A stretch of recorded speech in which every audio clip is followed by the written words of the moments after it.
Minutos, vamos agora com o quadro Check-up no rádio, com o melhor jogador de futebol de botão do nosso Rio Grande do Norte, Dr. Marcos Galvão, que além de grande jogador de futebol de botão, é um dos renomados médicos otorrinos do nosso Brasil. Dr. Marcos, seja bem-vindo aqui ao nosso Panorama 95, bom dia. Rapaz, se eu fosse a metade do que Marcos Dantas pensa que eu sou, eu acho que eu já era presidente do Brasil. O povo diz, né? Mas, bom dia, pessoal. Seja bem-vindo aqui ao nosso Panorama 95. Muito obrigado. Nosso tema de hoje é livre enquanto as perguntas vão chegando, o carnaval se aproximando, né? Esses dias eu estava lá em casa lendo uma matéria da importância de você estar o tempo todo hidratando a sua garganta, né? Para quem trabalha principalmente com a voz. Por que algumas pessoas costumam, digamos assim, não dar tão importância à água? Realmente a gente tem que pensar o seguinte: o corpo da gente ele é formado prioritariamente por água.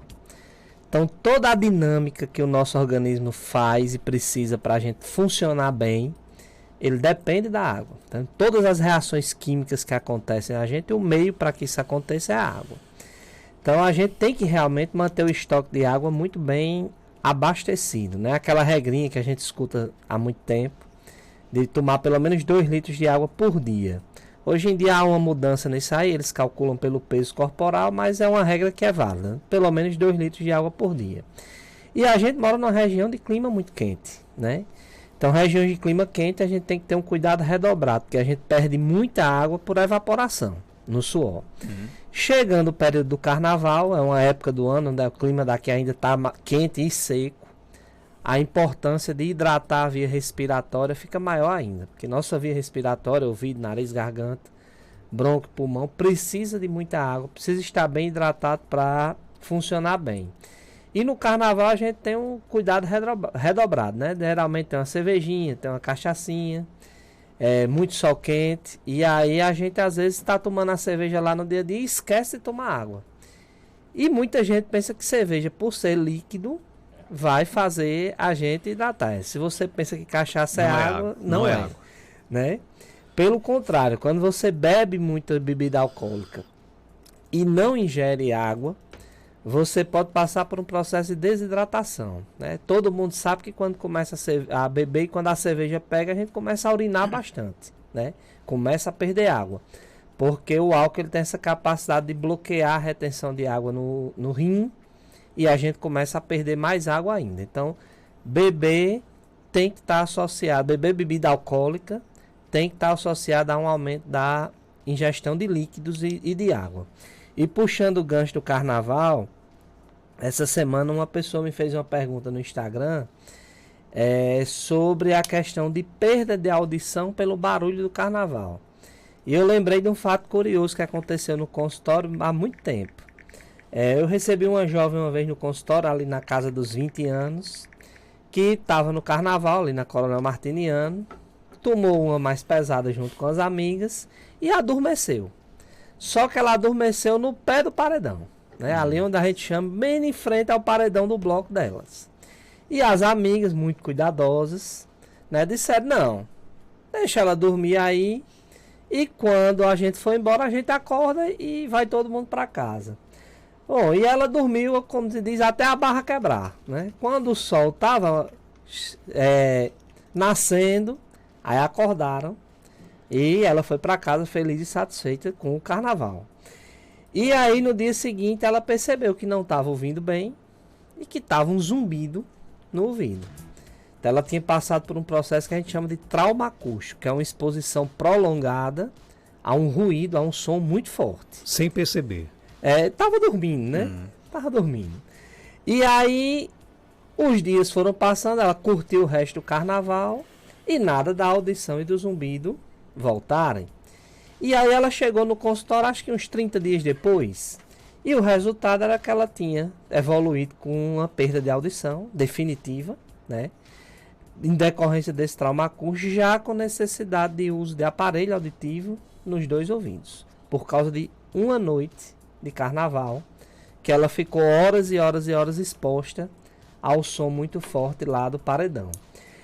Aí duas recomendações: não ficar muito perto em frente à caixa de som, né? Até para você poder conversar, paquerar e tudo mais.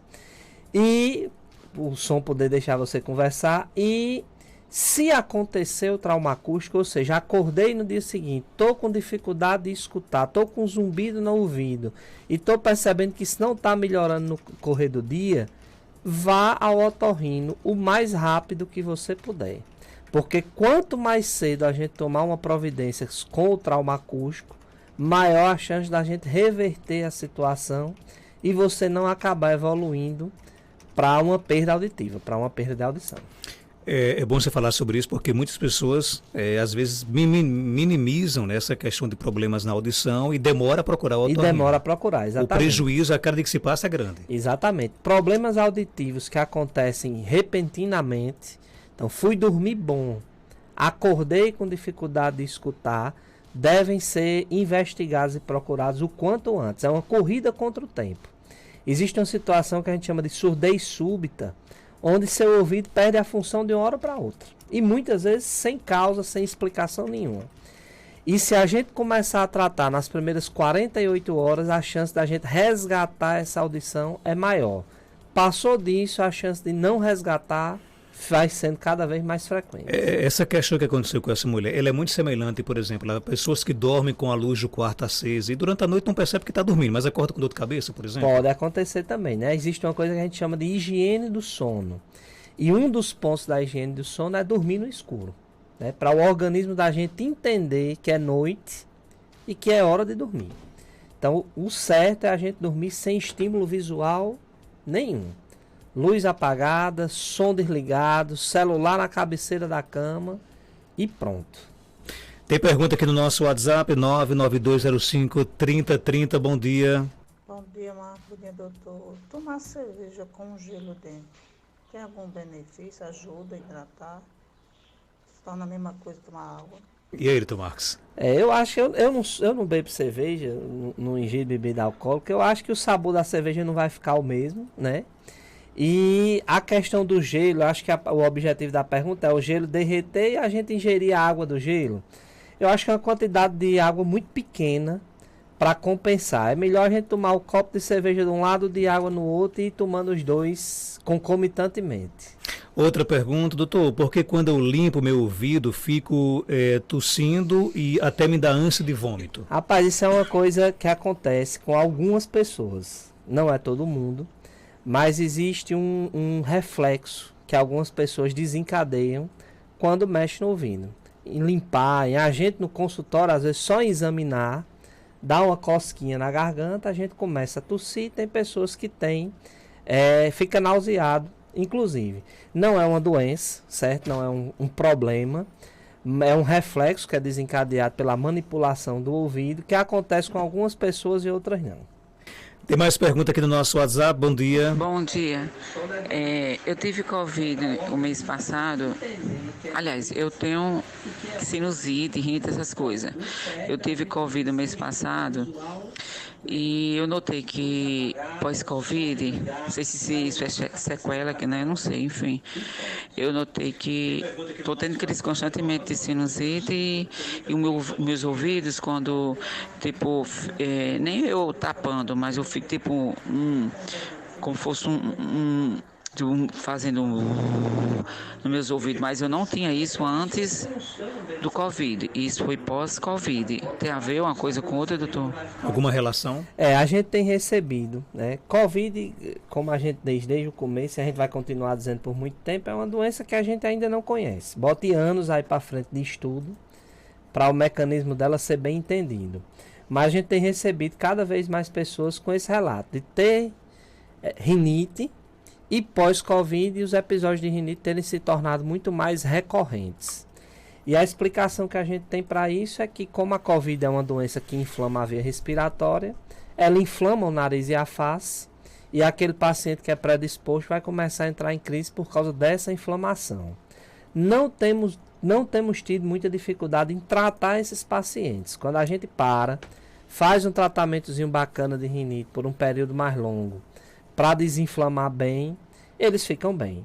Com relação ao ouvido, recebi ontem um paciente que evoluiu com uma perda de audição já considerável, uma perda que a gente considera moderada, como sequela da Covid-19. Então acontece, Esse barulho que você está sentindo pode ser uma sequela auditiva da Covid, mas pode também ser consequência do problema da rinite e da sinusite. Existe uma comunicação entre o ouvido e o nariz, e quando o nariz está com problema, o ouvido pode começar a sofrer um pouquinho também. Tem mais perguntas no nosso WhatsApp. Essa aqui é a doutora Isabelle Lopes. Ela coloca o seguinte: muitas crianças que Fazendo uma parte. muitas crianças que foram para a piscina e para a praia estão chegando com zumbido no ouvido. É devido à água? Como posso aliviar essa situação antes de mandar ao otorrino? Na maioria das vezes, Isabelle, o que acontece é que no mergulho, uma cerinha que estava lá localizada na posição correta dela, com a pressão da água, foi um pouquinho mais para a parte interna do canal auditivo externo.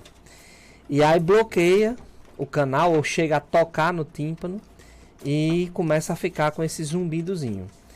Então, na maioria das vezes é isso. É um acúmulozinho de cera que ela foi para o lugar errado por causa da pressão da água no mergulho.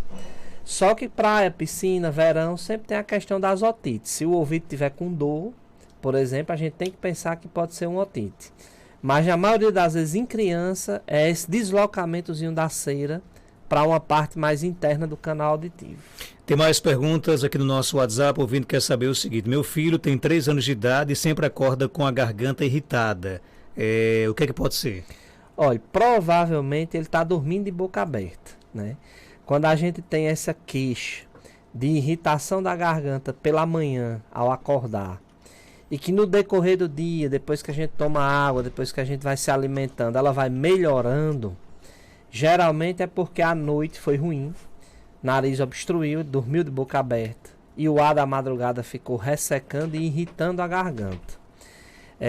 Vale a pena ser investigado, porque pode ser um caso de obstrução nasal numa criança dessa idade, por exemplo, por adenoide, e merece ser tratado para tentar contornar a situação. Tem mais perguntas? Bom dia. Bom dia, doutor Marcos Galvão e Marcos Danta. Eu tenho uma coceira muito grande na minha garganta e como coça a minha garganta, coça muito meus ouvidos, que até irrita, que dá como fosse uma coçada, com zoada, com barulho. Eu queria saber por que eu tenho essa coceira constante, tanto nos meus ouvidos como na minha garganta. E tu, Marcos? Olha, normalmente coceira na garganta decorre de um problema chamado faringite. É uma irritação lá da garganta, do fundo da garganta. Geralmente quando a gente abre a garganta, ela está irritada, vermelhinha, e com os carocinhos vermelhos lá no final. E a faringite é uma doença que decorre muito do ambiente. Uso de ar-condicionado, ventilador, contato com poeira, com fumaça, tudo isso faz sua garganta ficar irritada. E é um problema que pode estar muito relacionado à rinite também. E o paciente reclama, além da coceira do nariz, de espirro, de coriza e tudo mais. E aí a coceira muitas vezes atinge outras áreas. É muito comum garganta, ouvido, nariz e olho. Então coceira na garganta geralmente é faringite e tem tratamento, viu? Tem mais pergunta aqui no nosso WhatsApp. Vamos lá, bom dia. Doutor, eu gosto quando eu estou bebendo cachaça, principalmente cachaça. Eu gosto de beber e com um copo d'água perto de mim, uma garrafa d'água perto de eu, bebendo misturado com água. Assim, sabe? Quando tomo uma dose, que eu coloco, tomo um gole d'água. Isso é bom ou ruim? Tá certo ele? Todo mundo tem que seguir o exemplo desse homem. Damiãozinho, você está corretíssimo. Faça isso, que você não vai ter problema de desidratação. Agora deixe para beber de forma moderada. Não beba todo dia não, que dá errado, viu? Mesmo tomando água. Tá aí explicada aí essa questão para o nosso amigo Damiãozinho, né? Tem mais pergunta aqui no nosso WhatsApp. O ouvinte quer saber o seguinte: como controlar asma? Pronto. Olha, asma é uma doença que decorre da inflamação da via respiratória inferior, basicamente dos brônquios. O paciente que tem asma geralmente tem tosse seca, associada a um pouco de falta de ar e aquele piadozinho no peito. Ela pode vir decorrente de fatores ambientais, principalmente alérgicos, e pode ser desencadeada por crises, por doenças virais. Peguei uma gripe e evoluí com a crise de asma. Então, a asma, a primeira coisa que você tem que fazer é o controle do ambiente. né? Você tem que viver num ambiente muito limpo. Evitar ao máximo poeira, contatos com animais de estimação, produtos de limpeza com cheiro muito forte. Evitar ter tapetes e cortinas no quarto, trocar os lençóis da cama com muita frequência. Então isso é o que a gente chama de controle ambiental.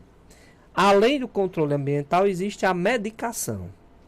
E a asma, ela pode ser dividida em asma persistente, que é aqueles pacientes que têm os sintomas com muita frequência, semanais, e aí eles vão precisar ficar fazendo uso de uma medicação praticamente de forma contínua. E ela pode ser a asma intermitente, como a asma desencadeada por exercício físico, por exemplo. O paciente que tem asma intermitente, ele deve fazer uso da medicação nas crises, né? As famosas bombinhas para asma. Então, como controlar a asma? Controle ambiental, higiene ambiental e uso da medicação da forma que for necessária. Se forem crises muito frequentes, tratamentos muitas vezes contínuos, e se forem crises ocasionais, usar a bombinha para asma quando começar a crise. Tem mais perguntas? Bom dia. Bom dia, doutor Marcos Dantas. Bom dia, doutor Marcos Galvão. Doutor Marcos Galvão, meu menino tem 6 anos. Ele só vive com fungado, sem estar gripado. E de dia, durante o dia, esfungado, sem estar gripado, seu nariz está escorrendo. E durante a noite, é entupido. Aí eu levei ele para a unidade de saúde do meu bairro para consultar ele, para pedir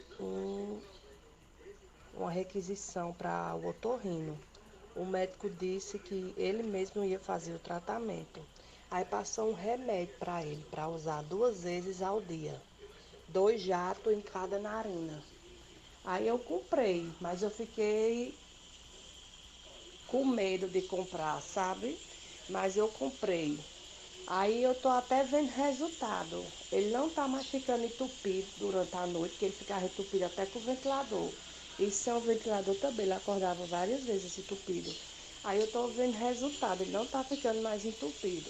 Aí o que é que o senhor acha? Eu continuo ou não o tratamento? Vou mandar a foto para o senhor dar uma olhadinha no remédio. Ele tem 6 anos. E doutor Marcos Galvão? Olha, esse fungado no nariz, normalmente é em decorrência da rinite. Fungado, obstrução nasal e por aí vai. E o tratamento da rinite é como o tratamento da asma que a gente falou anteriormente. Cuidados com o ambiente e uso de medicação. E essa medicação que foi prescrita para o seu filho é uma medicação muito boa para o tratamento de rinite, certo? E ela pode ser usada exatamente a partir dos 6 anos de idade.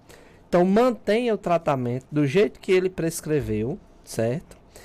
Lembre de fazer as lavagens do nariz com soro fisiológico de forma frequente, pelo menos 3 vezes ao dia, e cuide do controle ambiental, que eu tenho certeza que ele vai melhorar muito mais. O tratamento está correto. Para controlar essa questão de rinite, de crise de sinusite, você pode usar todos os dias o remédio que ela sugeriu aqui? Pronto, essa medicação depende muito do perfil do paciente. Vamos lá. Se eu tenho um paciente que trabalha no escritório, que tem manutenção de ar-condicionado, que tem limpeza frequente e tudo mais, esse paciente ele vai ter um controle da rinite melhor, porque ele tem um controle de ambiente melhor. Então, o que é que vai acabar acontecendo? Ele vai usar a medicação por um período, vai controlar os sintomas. Quando parar a medicação, ficar só lavando o nariz com soro, ele provavelmente vai ter um alívio dos sintomas de uma forma mais prolongada. E vai ficar sem usar a medicação por bons períodos. Vez ou outra ele vai precisar usar, né? Rinite a gente não consegue resolver do dia para a noite, né? Se eu tenho um paciente que trabalha num ambiente com poeira, com mofo, que não tem manutenção de ar-condicionado, que usa ventilador, que mora numa casa muito abafada, que não tem ventilação, que cria cachorro, que dorme com gato. Então, esse paciente vai ter um controle da rinite muito mais difícil e muito mais complicado. E ele pode realmente precisar dessa medicação de forma contínua. Então, a medicação tópica, que são os sprays nasais de corticoide, salvo raras contraindicações que a gente tem, eles podem ser usados de forma contínua tranquilamente. Principalmente as moléculas mais modernas, como a mometasona e a fluticasona, que não tem absorção para o organismo, que eles fazem efeito exclusivamente no nariz e na face. Então, pode desde que haja necessidade, sem problema nenhum. Mas é bom, gente, procurar o especialista. Isso, né? Jamais por conta própria comprar. Tratamento orientado, né? Nunca... Dr. Marcos Galvão é médico otorrino, está na Clínica São José, na Rua Terezinha Leite, 1883, bairro Penedo, aqui em Caicó. Telefone 99992-2923. Obrigado pela sua participação. Valeu, Marcão. Valeu, Gerardinho. Um abraço para todo mundo aí. 7h54 minutos, confirmando 7h54, a coordenação do movimento dos atingidos e atingidas pela construção da barragem de Oiticica, de comum acordo com a QS Oiticica SEMAR, e entidades parceiras convidam a população da Nova Barra de Santana para participarem hoje, quinta-feira, às 7 horas da noite, na Escola Estadual Janúncio Afonso, de uma reunião de apresentação pelos advogados da QS Oiticica SEMAR do processo de constituição da Associação do Desenvolvimento Comunitário da Nova Barra de Santana, em prol do bem comum e do compromisso coletivo com a justiça social. A presença de todos é importante, viu, gente? Então, hoje, 7 horas da noite, teremos essa reunião aí na Barra de Santana, né? Para discutir aí a criação da Associação de Desenvolvimento Comunitário da Nova Barra de Santana, na zona rural de Jucurutu. Olha, em contato com a nossa reportagem, o professor Antônio Neves fez duras críticas à proposta apresentada pelo município de Caicó para o pagamento do piso salarial da educação. Não só Antônio Neves, mas outros professores têm criticado bastante aí, né, a proposta que o município de Caicó apresentou, né, para o pagamento do piso salarial de 2023, e também concluiu que ainda não foi totalmente pago de 2022. Antônio Neves conversou com a reportagem do nosso Panorama 95. Antônio Neves, tivemos reunião aí do sindicato da categoria dos professores. Os professores estão insatisfeitos aí com a proposta do município com relação ao piso da categoria. Qual o sentimento da categoria? Bom dia. Bom dia aos ouvintes da Rural, do